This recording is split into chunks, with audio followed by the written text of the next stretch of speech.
guys, it's Jessica from Peace Love Books, and today I'm here with my mid-year freakout tag. I have been doing this for many years now, and it's always just a fun tag to check in and see how everybody's doing. I have read about 120 books. I am so far behind on Goodreads. I know that annoys a lot of people that I don't update my Goodreads that often, but I definitely update my Instagram. If you are interested in seeing what I'm reading in real time, I'm always on Instagram stories chatting about what I read and updating my have read template, so check that out if you want to, but I will try to get back into updating my Goodreads as soon as I can. It's gonna be a mess at the end of the year when I try to update that thing, because I think it says I've read 60 books this year and I've read 120, so I'm very far behind, but I'm excited to chat about all of these prompts and what I've been loving throughout the year. Okay, so I just checked because I feel like there were questions I've answered in the past that are not on my list, because I just went to like the newest videos in my feed of people who've done it, and some people have left off some questions, and there's a couple people that I know left off their least favorite book and most disappointing book, so I don't even have that prepared because that's not on my list,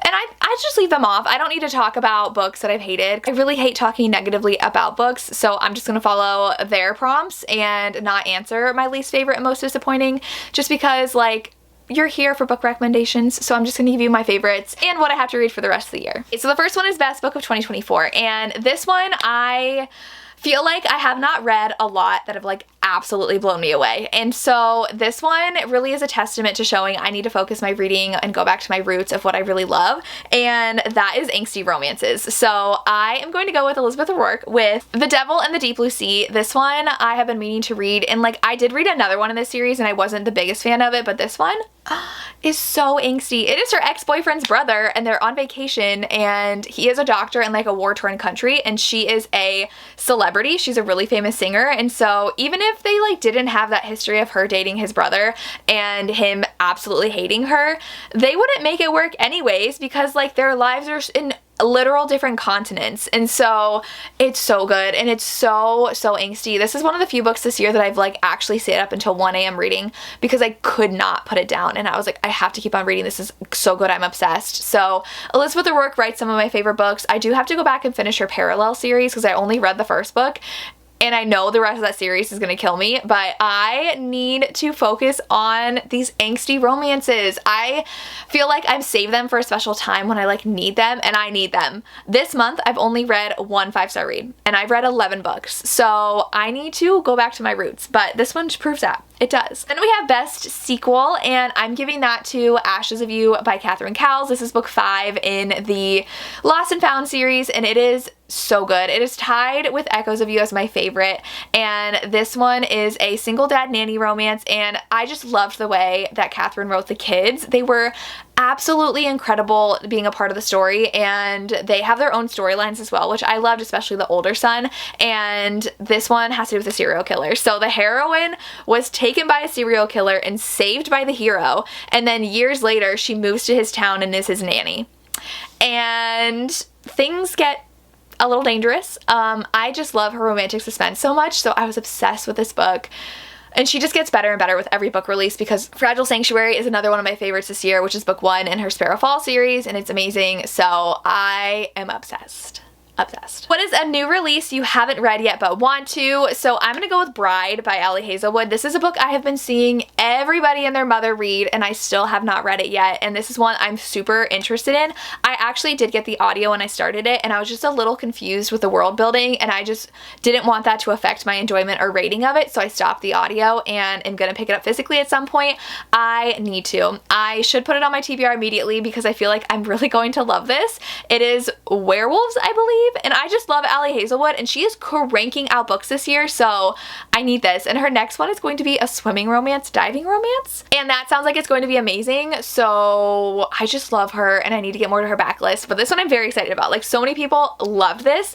I just watched Lacey's mid-year freakout tag, and she did discuss this and said how much she loved it, so I need to read it. Okay, so then we have anticipated release for the second half of the year. I have 3. First one is Reckless by Lauren Roberts. This one comes out out next week, and I am so excited. Powerless is one of my favorite books I read this year, one of my favorite romantices I've read this year, and after that cliffhanger, I'm like, give me book 2 now. I'm chomping at the bit to get this book. I will be getting it. I'm pretty sure I pre-ordered. I have to figure out if I did, or else I have to go to Barnes & Noble on release day, but so excited. I also have Wild Eyes by Elsie Silver. I don't know when this one comes out, but this one is book 2 in her series. I'm blanking on the series name, but I loved Wild Love, and this one is the brother's book from the first one. It is the heroine's brother, and he's a single dad, and they're all going to be single dad romances, and it is an orange, gorgeous cover. I just adore Elsie and her writing, and I feel like this is going to be a 5-star read, and I can't wait. And the last one is going to be The Striker by Anna Huang. This one is a soccer romance. If you know me, I love soccer. Now, I primarily follow women's soccer and primarily the US women's national team, but give me a male soccer player in a romance, give me a female soccer player in a romance, I'm dead. I am in my soccer era, and I have been for years, and I'm excited for books to catch up. So give me a soccer romance. I cannot wait. It is a rival sister. So Anna is going to kill it. I'm so excited for this book. Biggest surprise. So the first one's going to be God of Fury by Rena Kent. I don't read Rena Kent. I tried one of her books, but I just don't love high school new adult bully romances, and that's the book that I had read by her, and so I was like, like nothing else really made me excited. But then for our book club with Lacey, we decided to read God of Fury because so many people love it, and it's her only romance, and it's book like 4 in the series, I think, and it was so good. It was so good. I did give it 4.5 stars because there were a couple things that I was like, but literally I was like on the verge of tears listening to this audiobook. I was so invested in these characters, and I think I'm going to pick up the last one. I'm intrigued. So I love Amnesia, and I heard the last book in the series is Amnesia, so we'll see if I'm turning into a Rena Kent fan. I might be. And then the other one, which is also a prompt, so I'm just going to go ahead and talk about it. So one of the last prompts is one of the most beautiful books you have bought this year, and this one's also a surprise for me. That is The Veiled Kingdom. Look at it. Look at it. Okay, but then the best part, I am dead. Obsessed. So this one is book 1 in her series, and I read this during my 24-hour reading vlog I did a couple weeks ago. I read Holly Renee's other fantasy series, and I thought the first book was okay. I wasn't blown away by it. It's very short, and I have seen everybody talking about this though, so I decided to pick it up. That ending. If you know what I'm talking about. I need book 2 now, and it's been pushed back to August, but I am so excited for the series. I gave it 4.5 stars. It was so good, and I'm excited I have this beautiful pink edition, and I'm excited for all the books to match because I believe she's going to match them all, but amazing, obsessed. And we have a favorite new author, and I have 2. The first one is Meredith Trapp, who wrote Icebound. I am so excited for her next book. She is writing a bull rider who's a female bull rider, and it's going to be like small town country. Her first book was a hockey age gap romance, so I'm excited to see what she writes. It doesn't seem like she's sticking to one subgenre. She's just writing whatever inspires her, so the covers is stunning as well, so I cannot wait for that. And then also Peyton Corinne. I loved Unsteady, and I'm excited for her next book as well, Unloved. Like, it sounds like it's going to crush my soul. So both of these authors I love, and I cannot wait to read more from them. Newest fictional crush. I don't get a lot of like fictional crushes, but the way I was swooning over the hero of Just for the Summer, he was so smitten, and I just love a hero who is fully obsessed with the heroine. I love it.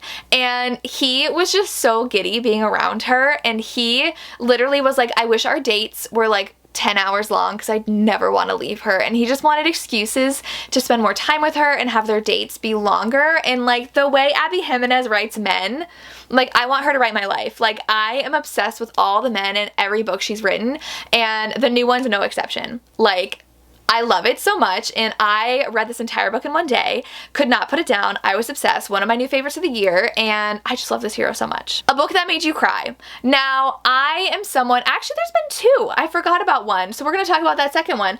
I don't cry in books. I am not a very emotional person. I don't cry a lot, and if I do cry, it's because I'm mad, and then I cry and get more mad because I'm crying. I don't cry a lot when I'm sad. But the one book that had me tearing up at the end a little bit was Forbidden King by Laura Pavlov. I was like, why are there tears in my eyes? If you know, it's in the epilogue too, and I don't like epilogues, I don't care, but her epilogue really sets up the next book, which is when I do appreciate epilogues. It was so good, and if you've read this, you probably know what I'm talking about. She just writes found family and her characters so well, and I love this. And the other one is the newest Sarah J. Maas book. I was on FaceTime with Tori reading it, and I was like 50 pages ahead of her, crying. Like, I got goosebumps at one point, and she writes found family so well too. And there's just a thread of a certain character that's her best friend too through here that like kills me every time they're discussed, and I cry every time. I have cried in every single book in this series, and I don't cry in books, so this book was so good. So good. Also one of my favorites of the year so far. A book that made you happy, I'm gonna go with 2 for this one as well. We have The Graham Effect. I just loved being back in Elle Kennedy's world and being back with the Briar U characters. The Off-Campus series is one of my absolute favorites, and they are parents now, so it was hilarious seeing Garrett Graham as a dad, and we had certain things in here that I was just like, yes, I love this so much. It's so good. I loved how they fell for each other. I loved all the hockey. I just love this book. And then the other one is Curvy Girl Summer by Danielle Allen. This had me like kicking my feet giddy at the point where they were like, screw everything, and like attacked each other because they were so obsessed with each other. Like attacked as in like, I want to make out with your face. Like, it was so good. There was so much angst and tension in here, and I think that she developed their relationship so well that I was obsessed and like needed them to get together now. So when they did, I was just like, oh my god, they're finally giving in. Finally, I'm obsessed with them.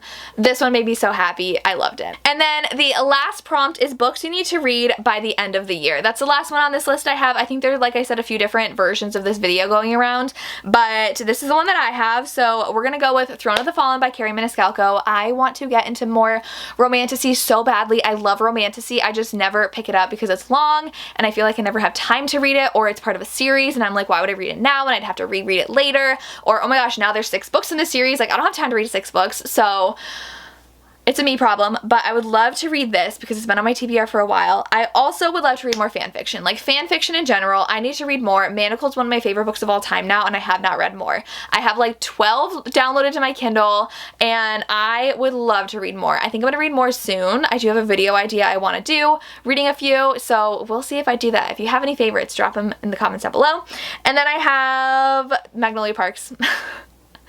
I'm 3 books behind in the series now, and I for sure need to finish it. I love this series. I love the angst. I love how it rips you apart. I love how you love and hate the characters at the same time. I would love to finish the series. And then the last one, The Boys Atonement. Tori's gonna yell at me. I have only read Binding 13. I have not yet read Keeping 13. I know that I have to. It's just, I put it off because I'm like, first of all, now there's 5 books in the series. When am I going to get to them? They are so long, but I'm also scared of emotions. So I know I'm going to be so emotionally invested in these characters, but I will read it. I will read it. And then I'm kind of like, oh, but should I reread book 1? I probably should reread book 1 because it's been a while, so we'll see. But that is the mid-year book freakout tag. Let me know your answers down below. At least let me know your favorite book of the year. I would really love to hear what should I be adding to my TBR that I absolutely have to read before the year's over. Let me know, and that's all I have. As always, thank you so much for watching and have a good day. Bye.